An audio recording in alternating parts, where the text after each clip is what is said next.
Okay, good morning. This is the Colorado Oil and Gas Conservation Commission. It is June 14th, 9 a.m. This is our normal business agenda. We will get started by taking a roll call. Thank you, Mr. Chair. Commissioner Ackerman. Normally I would say here, but today I will say here, and congratulations to the Denver Nuggets. Commissioner Cross. Present and ditto. Commissioner McGowan. Here. Commissioner Mesner. Here. Commissioner Oath. I'm here. Commissioner Ray. Commissioner Robbins. Here. Mr. Chair, you have 6 out of 7 commissioners present. Fantastic. Good to see everybody. We will go through our agenda in sequential order. We start with any commissioner comments for the good of the cause. Commissioner McGowan. Thank you, Mr. Chair. And a day late and $1 short, I'm announcing that we have our draft recommendations for the pit emissions work group finalized. And sometime soon, hearings manager Larson is going to post the draft and share it with you all. And we will have a presentation somewhere down the line. I want to make sure that the CDPHE folks who really helped us put the recommendations together and the folks who volunteered to participate on the work group will be available. But we'll give a presentation and the commissioners can ask any questions if they have any. Other commissioners with comments? All right, seeing none, we move directly to consent agenda. Does anyone have questions with regard to the matters on consent? Seeing no questions, do we have a motion to approve consent? So moved. Second. Motion from Commissioner Cross, second from Commissioner McGowan to approve consent. All those in favor signify by saying aye. Aye. Aye. Any opposed? Consent agenda carries. We now move to docket 2208-00210. I would like to elevate Ms. Fulcher as attorney for the applicant. I would also like to elevate John Noto from our staff, because I would like to have some procedural discussions before we get into the merits of the matter today. Good morning, Chair. Good morning, Commissioners. Good morning, Ms. Fulcher. Yeah, good to see you all. I was being elevated to a panelist during part of your remarks, Chair Robbins, so I didn't catch everything that you had just mentioned about procedural matters. Yeah, I'm trying to get Mr. Noto up from our staff as well. The point being, Ms. Fulcher, staff provided to the commissioners either last night at around 8 o'clock or to some commissioners this morning at about 7:30, an amended director's report that is responsive to some of the filings you have made on behalf of your client. I'm a little concerned that from that, and that's my quick review this morning, I didn't look at it last night, several things, and this is not to chagrin anything, it's just to kind of be honest about it. One is that I'm not sure commissioners have had an opportunity to fully digest the staff report.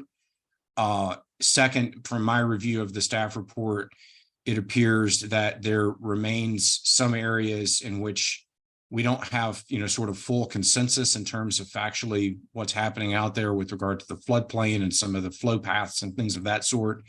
I'm not sure there's been sufficient time for the applicant and staff to sort of fully vet through those issues. I am one that likes to take things up and continue moving things forward, but I'm also one that doesn't like to do so in a manner in which folks may be in different places. I want all of the commissioners to be in the same spot, and I'm not sure we're at that spot at this moment. So I open it up to commissioners for a discussion before we get into the merits. I'm somewhat of the opinion that we're probably not ready for prime time today. And perhaps, and I don't like doing this, but perhaps another slight delay to allow staff and the applicant to finalize getting kind of on the same page. And again, you don't have to be on the same page at all. I get that. But just to make sure that getting on the same page, efforts were undertaken. And then if you're not, everyone can sort of explain their perspective. I think a slight continuance would also give commissioners an opportunity to fully understand the continued sort of moving parts here. I'm just one commissioner. Those are kind of my ideas. To other commissioners have ideas, and Ms. Fulcher, I definitely would like to hear from you on behalf of the applicant, and Mr. Noto, if you have any thoughts on behalf of staff as well. I just want to get us to the right spot that when we're in final deliberations, everyone's on the same page. Mr. Noto, I might call on you first. Okay, yeah, thanks, Chair Robbins. Good morning, I'm John Noto, one of the OGLE supervisors. Our review and preparation of the supplement, unfortunately, it was rather compressed based on the amount of information that was provided and the time frame that we had to work on. The summary is, I'd consider it, or the supplement, I mean, it is has the information that we identified, and we did not have the opportunity to discuss some of the issues that we found needed to be addressed with the applicant. So we are prepared to present our additional kind of background regarding some of the issues that we had, I won't say disagreed with, but that we had thought warranted further discussion. And that's primarily the distance to the surface water of the state. Okay, thank you, Mr. Noto. Commissioner Ackerman, I noted you had raised your hand about the same time I called upon Mr. Noto. Did you have thoughts? Yeah, thanks, Mr. Chair. No, I was just going to clarify that I had hoped that they would address whether or not they'd had an opportunity to talk with the applicant and work out details, or whether that was still needed. So I think Mr. Noto addressed that. Thank you.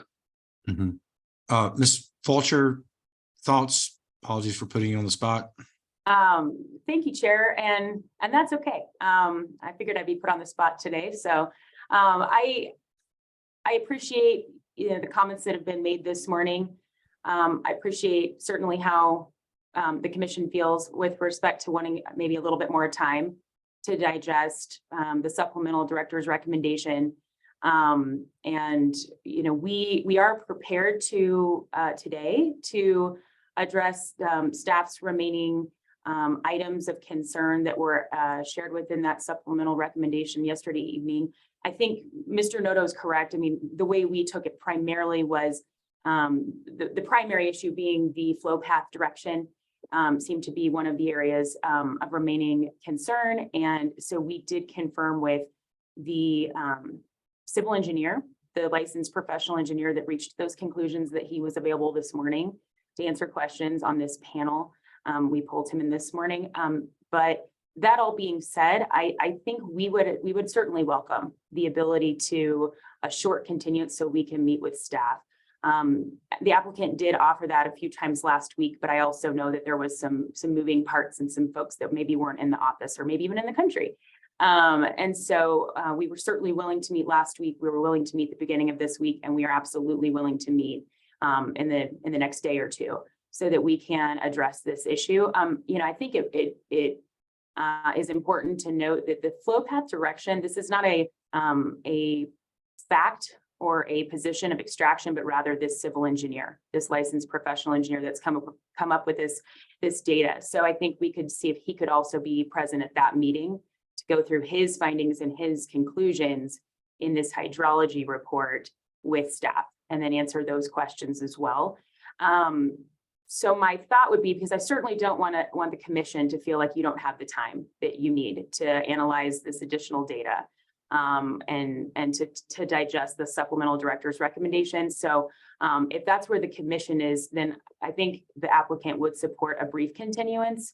I would ask that if it's possible for that to just be kept to 1 week, so we can keep the foot on the gas on this one. We would appreciate that.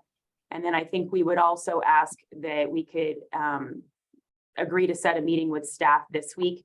Preferably, we'd love to meet with you all just in person tomorrow. We can be at your office in the afternoon. I think tomorrow's Thursday. I know a lot of the times y'all are in the office on Thursdays, but at any rate, we'd love to just come to you and walk through some of this, make sure we're all just sitting down over these maps.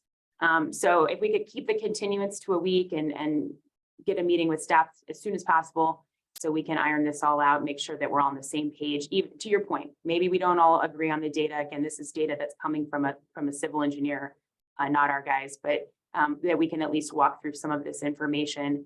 I will also mention we put this in the materials, but we would have told you today, we did meet with CDPHE folks, with Rick Coffin, on the proposed BMP language with respect to the Tier 4 engine or the Tier 2 natural gas and battery backup. And he was pleased following that consultation. So that has occurred, and we can highlight that again next week. But we'd love to meet with the staff this week. Chair, you're at least, I can't. There we go. Ms. Fulcher, sorry, I'm unmuted now. One fact you're not aware of is that we don't have a full quorum next week. In fact, I'm not in the office. And so I would like to be available for consideration of the OGDP. And so if we do take a slight break, we might move it to perhaps the day of June 27th, which would be kind of a special hearing to accommodate having all the commissioners available. So I just inform you of that point that you would not have been aware of otherwise. I appreciate that, Chair. As soon as we can get that quorum, we would like for the hearing to be on that date. But if it's 2 weeks from now, we'll work with that. All right. Other commissioners with thoughts? All right. Seeing the position of the applicant and hearing from Mr. Noto, I would make a motion that we not hear the matter today and that we continue it to June 27th at 9 a.m. And I'm looking to Hearings Manager Larson. Did you have a time in mind on that day? Looking at folks' calendars, it appeared that the afternoon is preferable, so I would recommend 1 p.m. Okay. So I'll make a motion that we continue the OGDP 2208-00210 to 1 p.m. on June 27th. Any consideration, further thoughts on the motion, or is there a second? Second. Motion and a second to continue the matter. Ms. Fulcher, this will give you and the staff the time to have those discussions, and it will also bring this matter back to the full commission for consideration, hopefully on a final date on June 27th at 1 p.m. Seeing no further discussion, is there any, or all those in favor of the motion signify by saying aye? Aye. Aye. Any opposed? Motion carries. Thank you for the accommodation, Ms. Fulcher. We'll look forward to taking this matter up fully in its entirety on June 27th at 1 p.m. All right. Thank you very much, everybody. All right. Flipping over to page 2 of my agenda. We now have scheduled a break, but I think we're well ahead of time, so I don't know that we need a break. Instead, I think now we will hear a presentation from staff concerning the Mark Martinez and Joey Irwin Memorial Public Projects Fund. And this is a request by COGCC Commission staff for utilization of those funds. I believe we have Mr. Leonard and perhaps Deputy Director Cuthbertson. Yes, Chairman Robbins. Mike Leonard, Compliance Unit Manager here. Also, Adam Craich will be joining me. Adam's our drone coordinator now here at COGCC. Thank you all for taking the time to review and contemplate our request for funding from the Martinez Irwin Fund. Adam will have a presentation for you about the current and future use of the drones. As I stated in the request letter, the use of drones by COGCC has increased significantly. In 2022, we had 52 requests for flights from other units.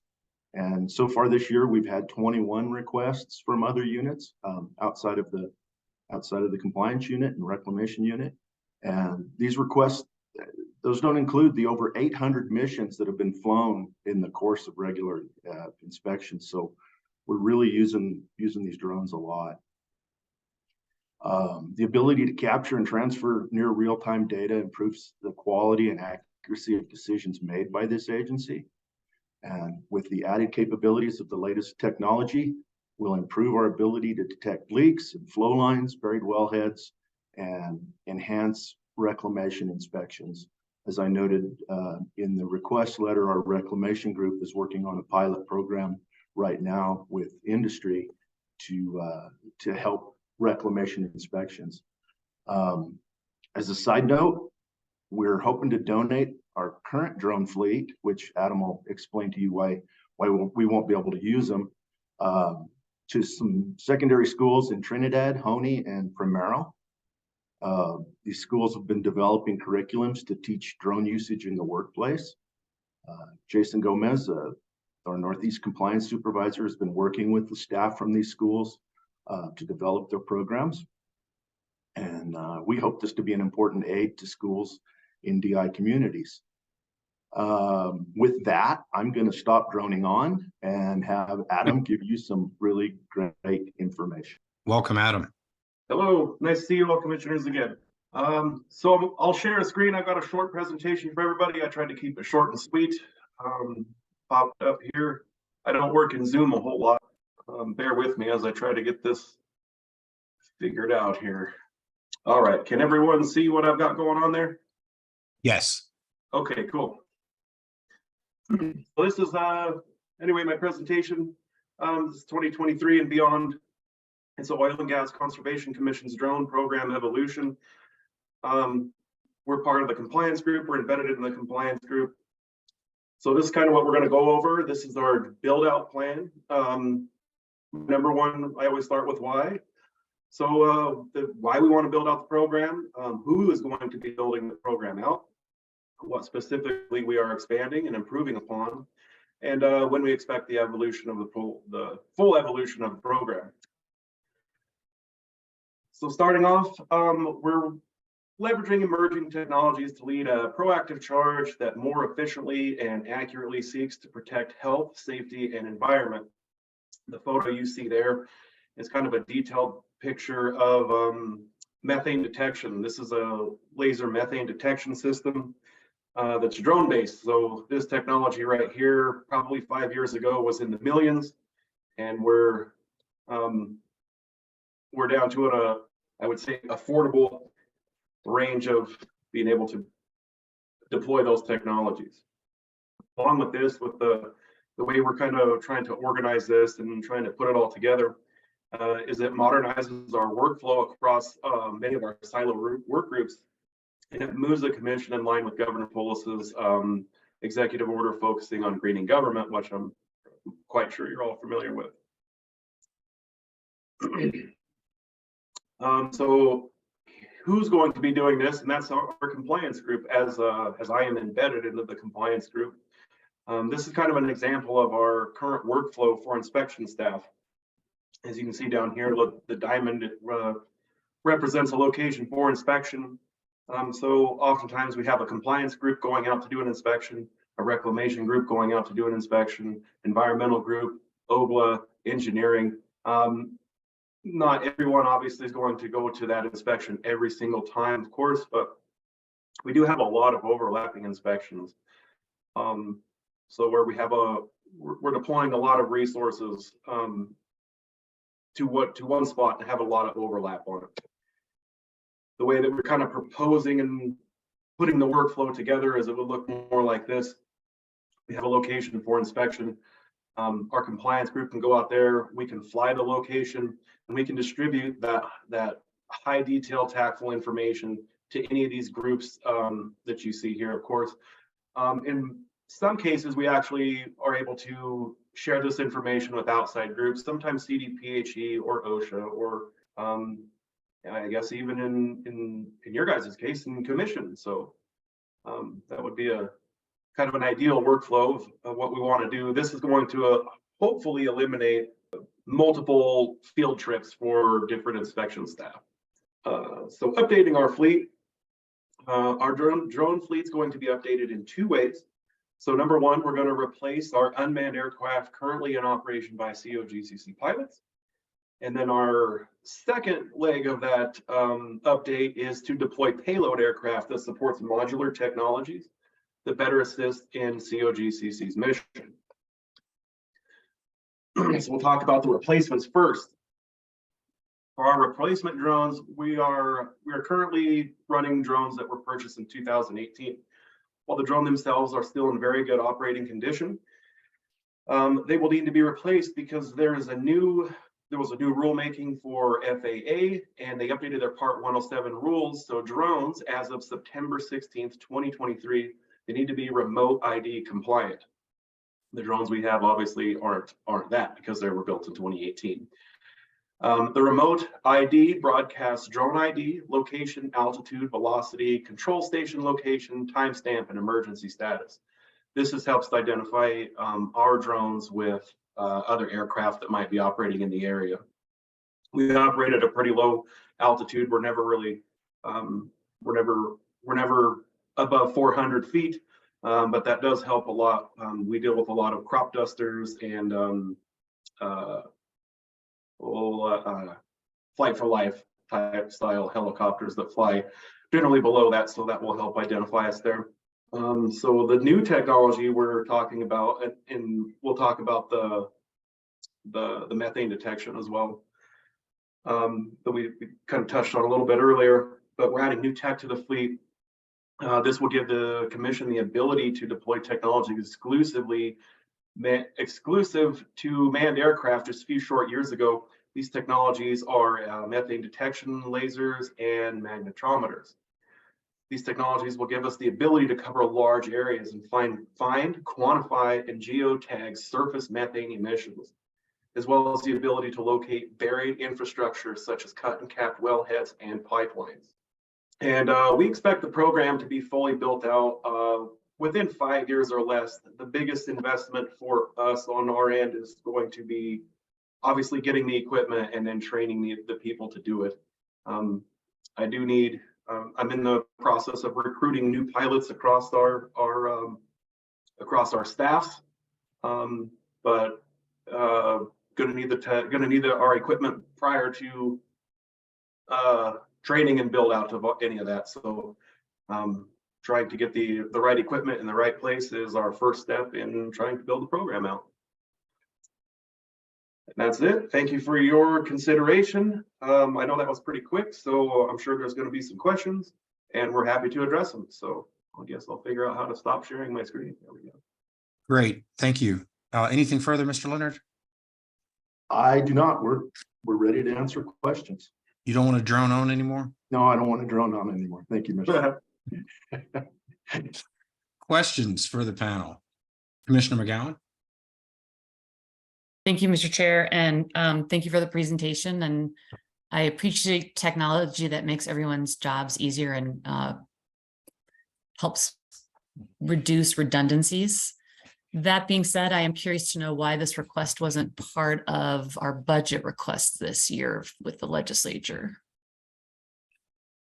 So I'll take that question if I could. That's a great question.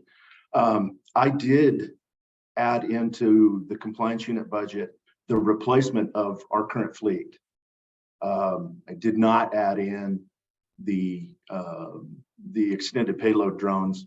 As we're trying to expand this program, we were going to have to look at it and move into it a little bit slower. Those are pretty expensive machines. But one way or another, we will replace the fleet that we have now. Okay, thanks. So am I understanding correctly then, in our current budget, we're replacing the drones that are outdated, but they will be a different kind of level of sophistication and technology than this request here and what these drones will be capable of? So I probably wasn't clear. The drones that we are currently flying in September, we will not be able to fly based on FAA regulations. I have budgeted to replace those. If you grant this request and we replace those with this funding, we'll take that money and put it into training or something else along the drone program. I did not budget in for the, let's see, I've got them up here. The payload drones, I believe 4 of the payload, that's multispectral. Yeah, 4 of the payload drones will cost as much as 10 of the replacement drones.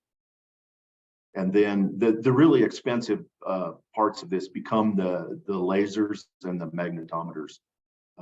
Those are very expensive pieces of machinery that we're going to hang on these drones. Okay, so do you anticipate being able to accommodate within your future budgets the maintenance of this equipment and replacement moving forward? Yes. Yeah. Adam actually has, and he didn't show it to you, but he actually has a 5-year plan, build out plan for maintenance.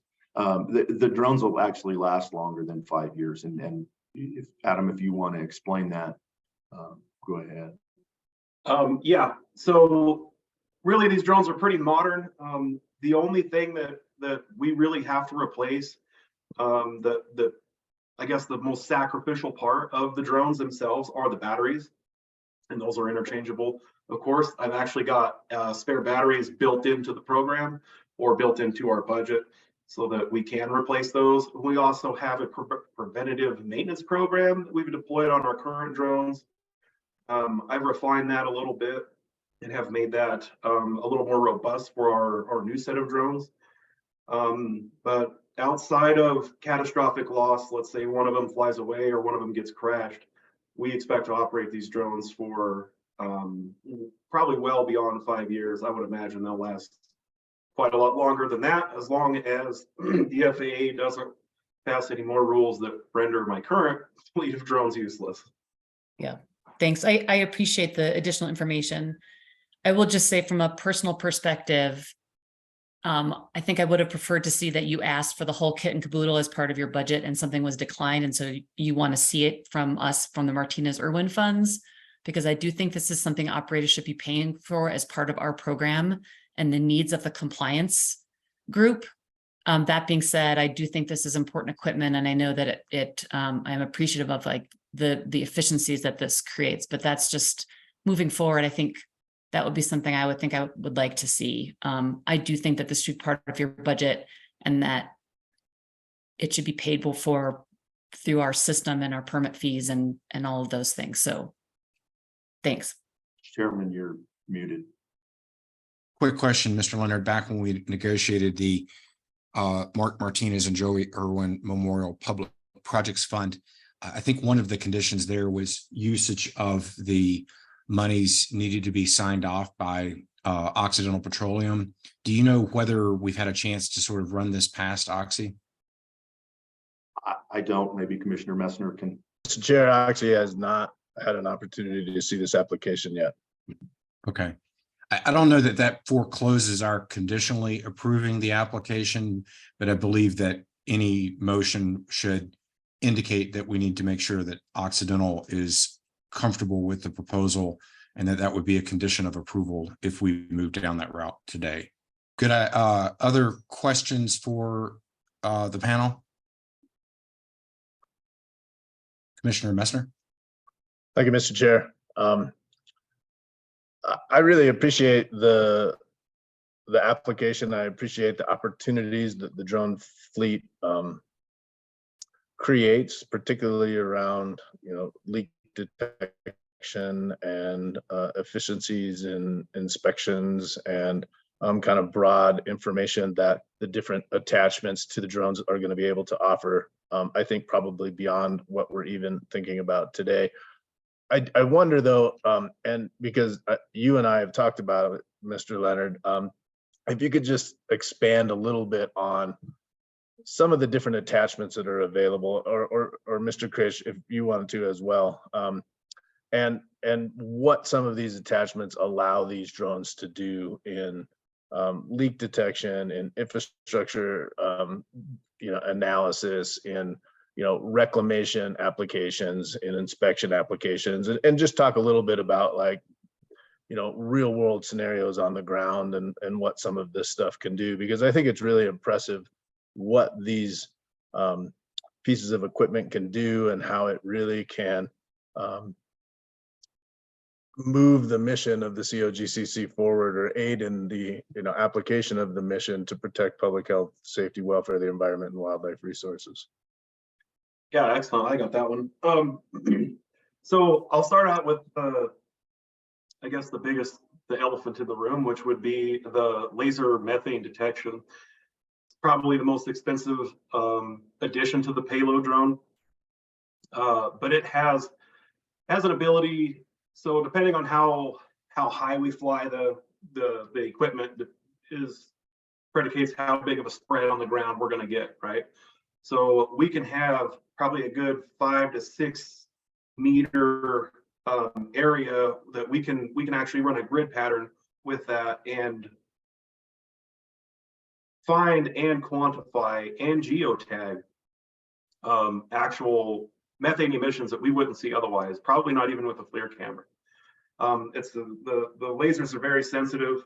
They're specific to methane. So we're going to be able to, anytime we have, like, let's say how I envision it happening is, let's say we have a location near residents, or places where residents have moved in, which is probably more likely. We have residents that moved in or built stuff close around existing oil field infrastructure.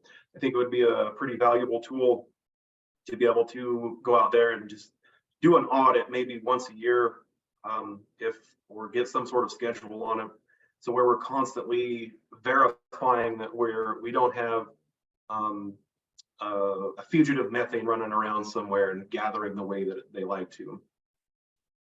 And again, we're able to deploy that, so we're able to cover large repeatable areas, right? So we're able to cover that entire facility. If we were trying to go out and do that now, we do have, the technology does exist. We do have laser detection that we could use handheld monitors with, but then you're out there kind of fishing. So the way that we're able to do this is just to fly a grid pattern, and we can leave essentially no stone unturned virtually on that entire location. And again, we're not going to have to spend an entire month, week, 6 months out of the year out there trying to find it. We can get it done in one afternoon, probably within 20 minutes, depending on how much it is. The real value is it gives us the ability to timestamp and geotag that stuff. So at the end of the day, when we find a problem, it's not really enough for us to just report on it. We really have to communicate that with the operator, because that's who's going to be responsible for fixing it. So being able to get that information for them in a timeful manner and a tactful way, so that they're not out there trying to chase ghosts, essentially, we can find and mitigate that issue pretty quickly. In a magnetometer sense, flow lines are how do I want to put it?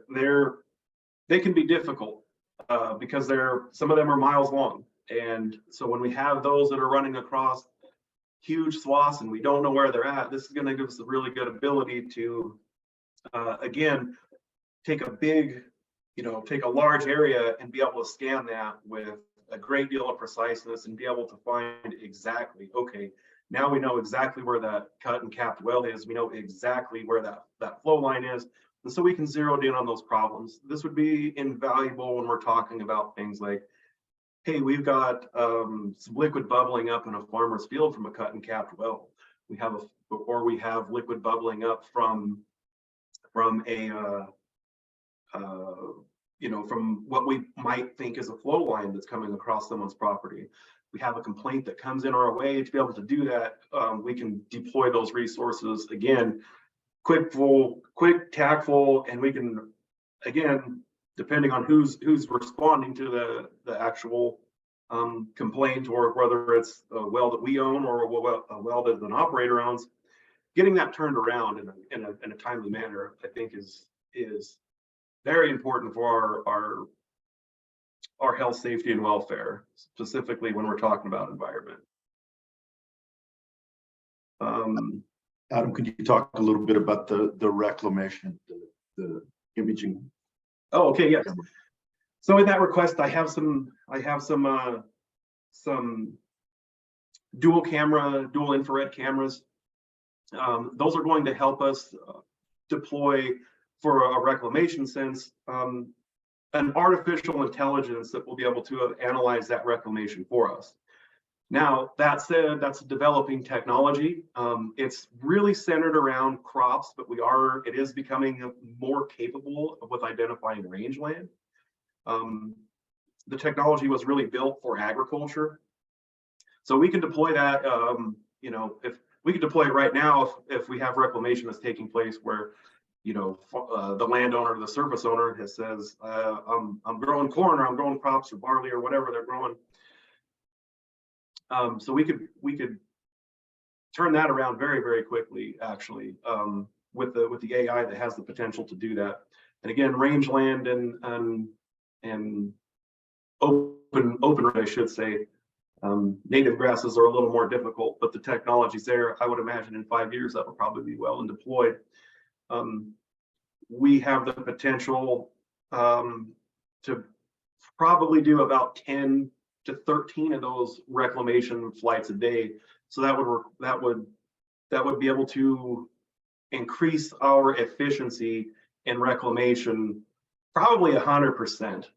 And that's without adding any staff. That's not me, trying to get another FTE in here. That's not trying to source another vehicle. So we're not expanding our operating cost really outside of, what it's going to cost us for the drone and the software to run it. That's great. Thank you very much for that additional information. I think it's really impressive the amount of information that these pieces of equipment can develop and the different applications that are available to utilize it. And I think some of the applications we're probably not even considering at this point, but like you indicated, even the utilization by the commission and OGDP hearings, I think can be really beneficial. And so thanks for answering my questions. Yeah, you bet. Other questions for the panel? Seeing no further questions, does anyone care to make a motion? Mr. Chair, I'll make a motion to approve the request. Do you mind indicating in the motion subject to getting approval from Occidental Petroleum? I will modify my motion to state that I move approval of the request with a condition that Occidental Petroleum does approve it. Great. Thank you, Joe. Thank you, Commissioner Messner. We have a motion. Do we have a second? I'll second. Motion from Commissioner Messner, second from Commissioner Ackerman. Is there further discussion on the motion? Appreciate the request. Appreciate Commissioner McGowan's points as well. But I think that this is a good path forward, and provided Occidental Petroleum is comfortable with it, I'll be a yes vote. Any further discussion? Seeing none, all those in favor signify by saying aye. Aye. Any opposed? Motion carries. Go forth, gentlemen, and we look forward to maybe getting a report back in a bit on the usage of the new fleet. Thank you very much, commissioners. And I'm sure you'll see it in a lot of the OGDP applications. Yeah, that's great. That's great. Awesome. Anything further from anyone today? Kind of hammered through our agenda quicker than we thought. Seeing none, do we have a motion to adjourn? So moved. Second. Motion and a second to adjourn. All those in favor signify by saying aye. Aye. We are adjourned. Thank you, everybody.